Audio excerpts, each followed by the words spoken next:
everybody, how's it going? It is Matt and it is Terrifying Tuesday. Yes, folks, I am back at you with yet another review.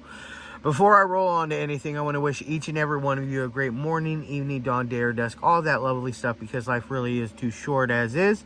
Please do like, share, and subscribe. I love seeing each and every one of you when I do get the time to be here. Also, check out the description box. I give you a little bit bigger of a bite of every one of the films I review for the day. Today's I have you. I wasn't able to get any basic synopsis because I'm not a writer.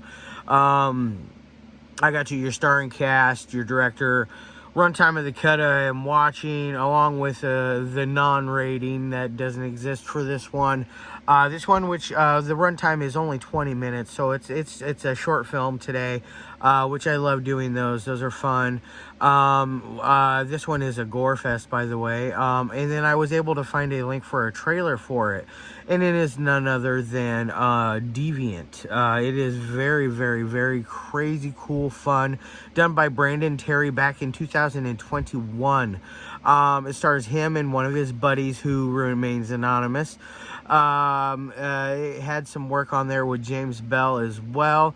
It is very, very interesting. It runs, like I said, only about 20 minutes. So my review for this one isn't going to be a very, very long one by any means.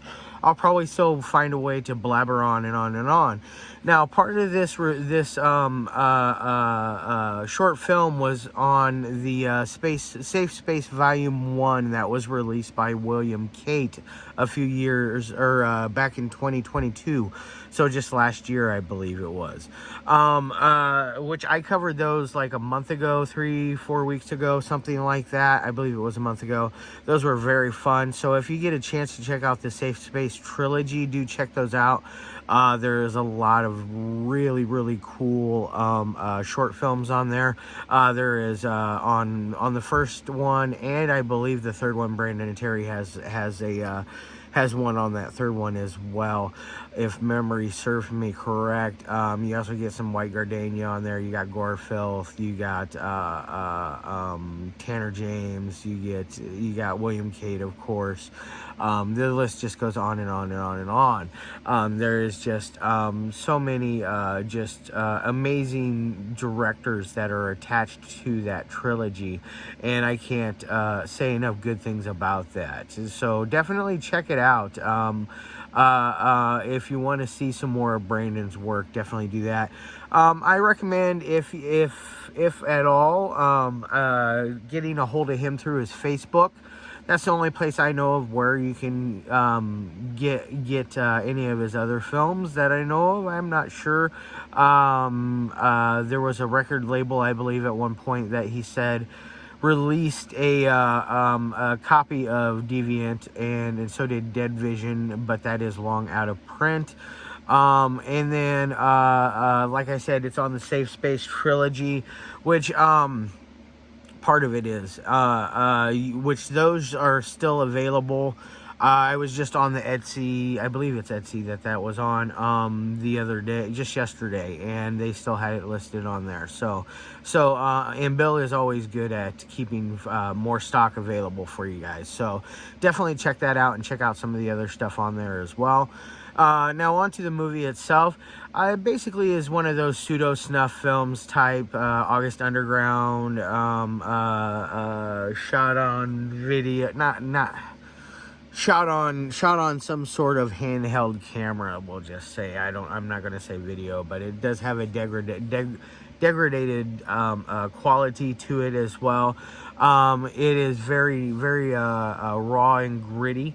It basically starts off with these two guys. You find out that the one that is house that the friend is visiting is basically beating and torturing a young woman down in his basement. And it gets very, very gnarly to the point to where they end up killing her.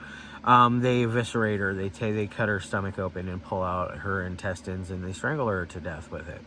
And at one point after that, you get to see a magical little scene that involves a little person And I'm not talking about a dwarf or a midget or anything like that.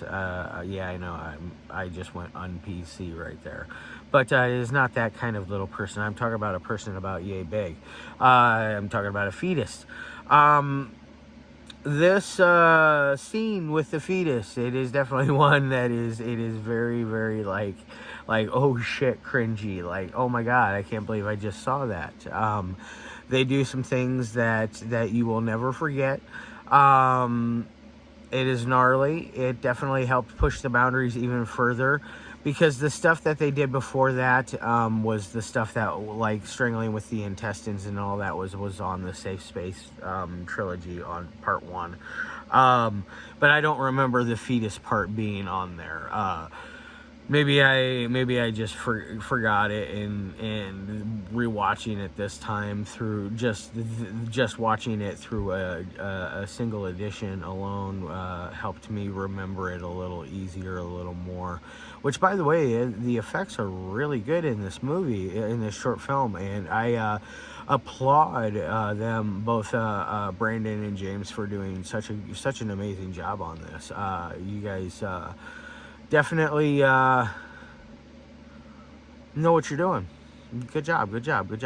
I would love to see more of your work, Brandon. I would definitely like to see you do a lot more, because I feel like you have a lot of talent. As far as effects goes, editing was very fine. It worked on it. It didn't feel boring or dull. For 20 minutes, I never got bored, so that's good. Because I will admit, I do have a very short attention span, and I can get bored very easily at times. Sometimes it takes me 2 or 3 times watching a movie to really pick up something to want to give you guys a good review on it, if that makes sense. So when I watch a movie only one time, you can really tell, or at least I can, because I forget a lot of shit, and or I block it out because I don't want to spoil it or anything along those lines. But this is one that I feel like I'm not necessarily spoiling it, but I am in some sort of fashion. But I want you guys to check this out and see it for your own, just so you can be like, holy crap, Matt was right, this is gnarly. This does get a little gritty and raw, and it definitely makes you want to grab some bleach for your eyeballs and bleach your soul a little bit afterwards. So good job on that one, Brandon. I applaud you, and as far as the acting goes, the acting is fine. There's nobody that's going to blow your mind, blow you away as far as acting goes. Storyline goes, there's not anything that's going to blow you away there either. It's a short film, folks. There is very little time to develop a huge story and really go with something, if that makes sense. But I mean, I have seen it.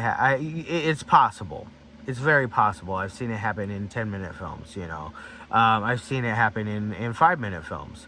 ABCs of Death is a perfect example of when it works really well, when you get 26 directors doing 26 short films for each letter of the alphabet. Very, very fun, interesting idea.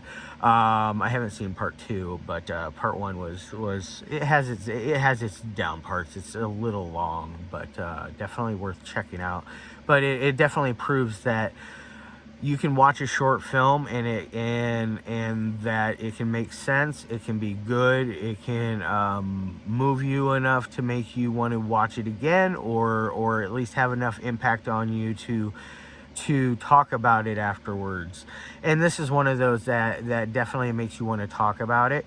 I wish I had somebody else here to watch it with me on that one, because I would like to bounce some thoughts off of them. Like, what did they think about certain scenes or certain shots or certain camera angles that we got going on here? There was no crazy like Argento-esque type stuff, but it was enough to keep you keep your mind and your eyes fixated enough on the screen. All right, so now as far as any types of ratings would go, on a 1 through 5 scale, I'm going to give this thing a 3.5 out of 5. It is a little above average. It could be better, could be much worse. It could be, honestly,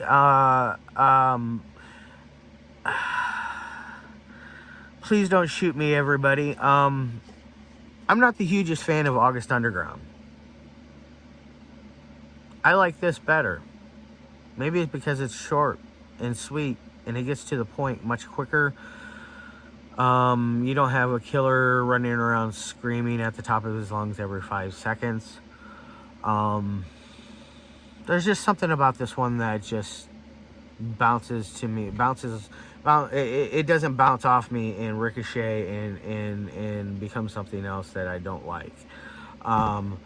Even though I really did like the August Underground trilogy when I was younger, now that I'm in my 40s, I just don't care for them as much anymore. I don't know why. I don't dislike them. I don't hate them.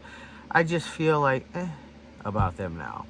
Maybe I've just seen them too many times and I've been tainted by better films. But since then, I feel like the only real reason to watch those movies is for their special effects. Their special effects are top quality and some of the best around.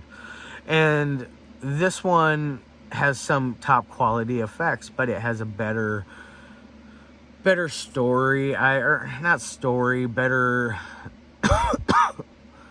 vibes, feel. It doesn't feel like I guess, and no offense, Fred. I grew old of hearing Fred scream in at the top of his lungs in the August Underground movies. And you don't have that in this, which is nice. You have your screaming from your victim, and that's about it. So that's all I really have to say about this. I really enjoy it. I thoroughly recommend going out and trying to watch this one. If you can only find it through the Safe Space Volume 1, do it that route. Otherwise, get a hold of Brandon Terry himself. Maybe he'll figure out a way to sell you a copy or figure out something for you guys. I don't know. I'm not the owner of the film's rights, so I can't guarantee anything on that one. So anyways, so 3.5 out of 5. I love it. Anyways, I'll be back tomorrow with another review, Thursday with another review, and Friday with a review, and then maybe Saturday, Sunday for sure, I got a special review. I'm doing it purposely on Sunday just because it's a Bill Zebub movie. All right, guys, love your faces.